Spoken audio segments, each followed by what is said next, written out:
Hi, welcome to another episode of Real Gold, where we discuss classic films, their relevance and importance, and whether they deserve the awards they received. I am your host, Matt Duffy. Today, I want to talk about a landmark film from a year that I think is not only iconic in cinema, but it's one of the best Oscar years that I think we've ever seen so far. The year is 1967, and the film is Columbia Pictures' Guess Who's Coming to Dinner, starring Spencer Tracy, Katharine Hepburn, and Sidney Poitier. I'm going to talk a little bit about the film, what I liked from it, and some of the pre-production jitters that were happening, as well as its lasting success in box office, as well as throughout time. So, let's dive in. So the film, directed by Stanley Kramer, revolves around Matt and Christina Drayton, a loving, affluent, liberal couple in 1967 San Francisco. And they are in for quite a shock when their daughter Joey comes home from vacation with her new fiancé, the prestigious Dr. John Prentice, who just happens to be African American.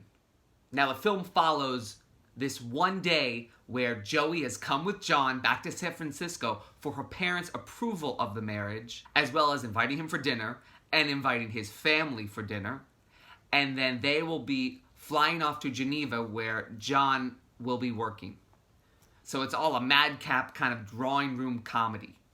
All in all, I thought it was a great film. The ensemble is fantastic. You have performances from Spencer Tracy, Katharine Hepburn, Sidney Poitier, those three. And you have great supporting performances from Katherine Houghton, who plays Joey, who just happens to be Katharine Hepburn's niece, hence they look like twins. Roy E. Glent and B. Richards, who play John's parents, Cecil Kellaway, who plays the family friend, and Isabel Sanford as Tilly the maid. So you have all these kind of performances in this one room. They all play off of each other, and the two couples especially have such great chemistry. I mean, Sidney Poitier and Katharine Houghton, you know, there is a love there, and you can really see it in their interactions, but the real power players, it's like boom, dynamite. Spencer Tracy, Katharine Hepburn. So definitely the performances are one thing to look at, as well as the score. You may not think about it at first, but when you get into the movie, you're like, wow, this score is really powerful. As well as the production design. I mean, they are, this affluent couple living, right outside this San Francisco, the city. And so you have this beautiful house that they live in, as well as when they have the scenes in the courtyard, all these landscape scenes of the Golden Gate Bridge in the background. It is beautiful. So those are two things to look out for, as well as the writing, which is top tier. There's a line after a line after line. All the scenarios that kind of happen gearing towards this dinner. It's great. As well as the climax, which is the monologue that Spencer Tracy delivers at the end of the film with his decision. You can try to ignore those people, or you can feel sorry for them and for their prejudices and their bigotry and their blind hatreds and stupid fears. So Stanley Kramer knew he wanted to make this kind of film, and when they signed on Spencer Tracy and Katharine Hepburn, they ran into a bit of a glitch. Spencer Tracy was dying. He had a bunch of symptoms coming up, and people close to him knew that it was near the end. However, Spencer Tracy wasn't insured. They wouldn't insure him because he was in such declining health. So Stanley Kramer and Katharine Hepburn both put their salaries up in escrow in order to finance the film and get Spencer Tracy in it, because they wouldn't do it without him. Duh. Production accommodated Tracy to a hilt. They said Katharine Hepburn would come in with Spencer Tracy. He would only film from 9 a.m. to noon, when he felt like it. And a lot of his scenes were done very quickly. And if they were close-ups, a lot of the times they said it was someone else. You could have the scene, there's the one scene with Spencer Tracy and Sidney Poitier. When you see Sidney Poitier on camera, he's looking at nothing. Spencer wasn't there. He was talking to no one, virtually. So that's real acting. That's real acting there. Also, one thing to think about this film is that when it was in production in early 1967, interracial marriage was still illegal in the United States. It wasn't until merely 2 weeks after filming had ended that Loving versus Virginia was decided by the Supreme Court. So then when the film was released in December of 67, interracial marriage was only legal for 6 months, and people weren't sure how the film would do because it portrayed interracial marriage in such a positive light. You weren't sure if people were going to deter from seeing it, if people were going to want to see it. So there was a lot riding on this film. And especially when you're watching the film, you really need to think of that in the back of your head. 50 years later, we're used to it. We see it all the time. It's in every commercial. When you're watching this film, if you think it's dated, you have to go back to the time and think, wow, this was illegal. People were going to die. It's terrible to think that way, but sometimes that's the lens that you have to think about when watching a film from a certain period.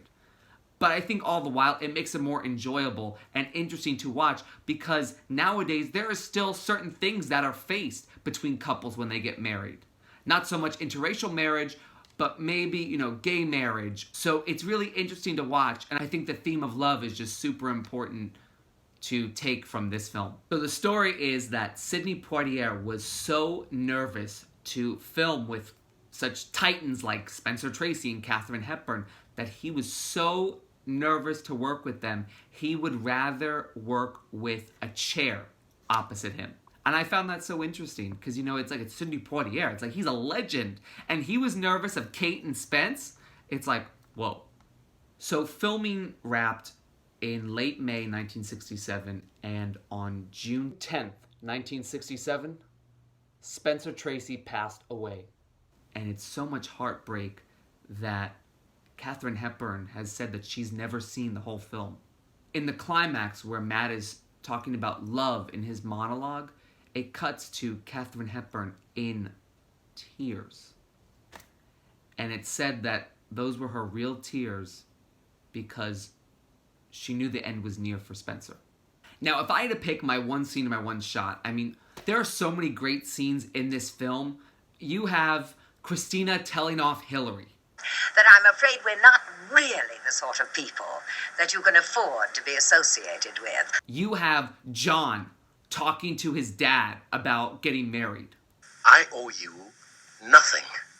If you carried that bag 1,000,000 miles, you did what you were supposed to do.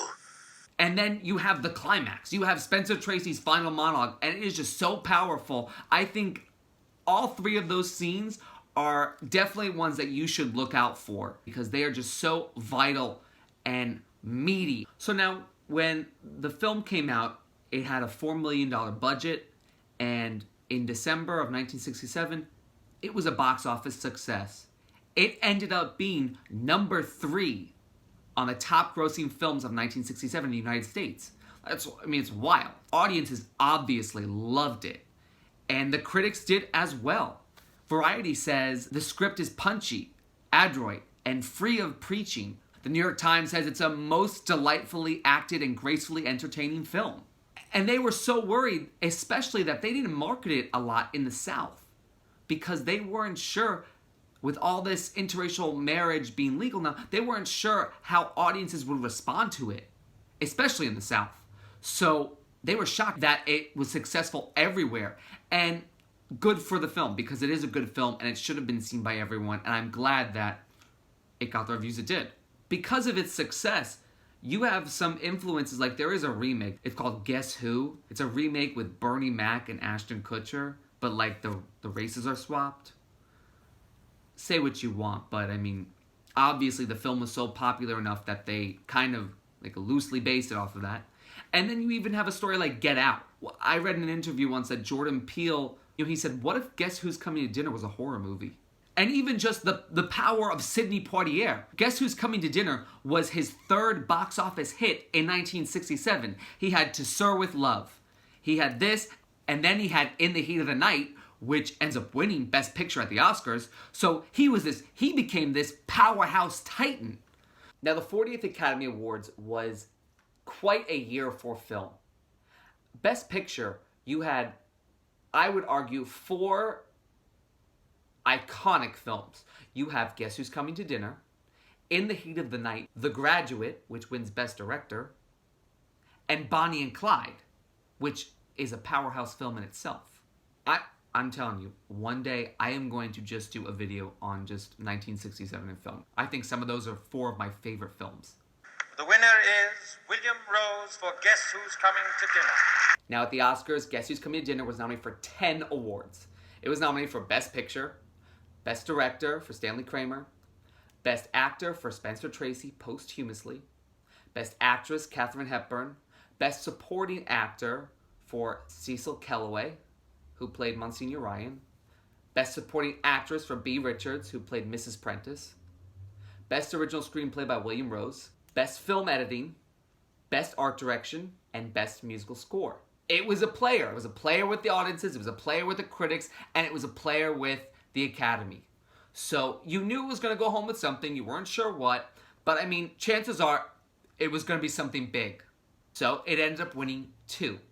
It ended up winning Best Original Screenplay and Best Actress for Katharine Hepburn. It would be her second of 4. The winner is Katharine Hepburn, and guess who's coming to dinner? The film was nominated for 7 Golden Globes, and it won 2 BAFTA awards. It won the BAFTA for Best Actress for Katharine Hepburn, and Spencer Tracy posthumously won Best Actor. So the film was popular, and it's not hard to see why. It is a great film. The acting's great. The screenplay is excellent. So definitely, if you see it on TV, or I know it was in the theaters recently, definitely give it a shot. It has a great message at the end that will resonate with everyone. Thank you guys for watching. Be sure to hit like, click subscribe if you want to follow me on social media. It's at MattDuffy33, and I'll see you guys in a little bit. Catch you later.